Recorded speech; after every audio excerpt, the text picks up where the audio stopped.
তৎপরতায় তদন্ত শুরু হয়েছিল। তো এতটা সিবিআই কে তাড়াহুড়ো করে দিয়ে লাভটা কি হলো?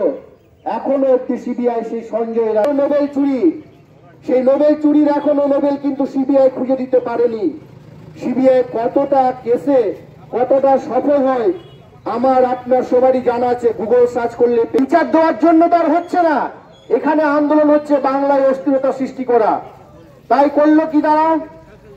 এক এক পরিচালনায় যে হসপিটালগুলো আছে, যে মেডিকেল কলেজগুলো আছে, সেগুলোকে অচল করতে হবে।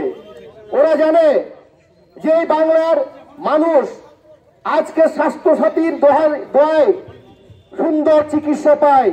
যদি কোনোভাবে এই সরকারি হসপিটালগুলোকে সেই অত্যাচারী বোনের জন্য বিচার প্রার্থনা করছে, তারা রাত জাগছে। ঠিক আছে, আমরা জানি সত্যাগ্রহ করেছেন, আন্দোলন করেছেন, অসহযোগ আন্দোলন করেছেন আমাদের মহাত্মা গান্ধী।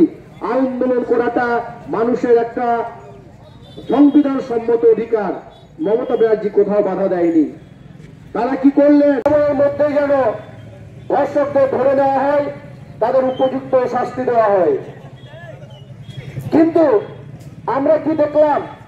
এখানে কে ধর্ষক, কে খুন করেছে সেটা নিয়ে কিন্তু কেউ আর সেই দিকে মনোনিবেশ। ধর্ষক যে যৌন যে সেটা যাতে তাড়াতাড়ি ত্বরান্বিত হয় সে ব্যাপারে এই অপরাজিত বিলটিকে অনুমোদন করার জন্য আমরা দাবি করছি।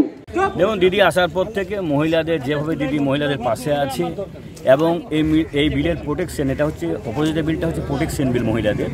এটাকে দিদি বিধানসভায় পাসও করেছে, কিন্তু রাজ্যপাল এখনও কী কারণে সাইন করেনি সেটা বুঝতেও আমরা পারছি না। হয়তো মোদি, অমিত শাহ এবং শুভেন্দু অধিকারীর নির্দেশ উনি এখনও সাইন করেনি। কিন্তু রাজভবনটা বিজেপির কোথাতেই চলে এবং রাজভবনটা এখন বিজেপির পার্টি অফিস। তাই আমরা যেভাবে দিদি আমাদের বলবে, আমাদের বারাবণীতে আমাদের মহিলা বলুন, যুব বলুন, ছাত্র বলুন, সেইভাবে সকলে আন্দোলন একসাথেই করবে। দাদা, কেন্দ্র সরকার বারবার পশ্চিমবঙ্গে হেনস্থা করে, কেন করছে? এবং যেখানে বিরোধী সরকার আছে সেখানে ওরা হেনস্থা করে এবং ওরা মমতা ব্যানার্জিকে ভয় করে। ওরা মমতা ব্যানার্জির বিধানসভা ইলেকশনও দেখেছেন আপনি, মোদি এখানেই পড়েছিল, অমিত শাহ এখানেই পড়েছিল, লোকসভাতেও দিয়েছেন। কিন্তু বাংলার মাটি হচ্ছে তৃণমূলের শক্ত ঘাঁটি, এখানে সকলে বুঝিয়ে দিয়েছে যে এখানে আমাদের দিদিকেই চাই।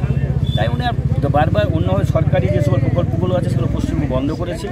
আপনার এনআরজিএস কাজ বলুন, বাংলা আবাস যোজনা বলুন, সব প্রকল্পগুলি বন্ধ করে রেখেছে পশ্চিমবঙ্গ।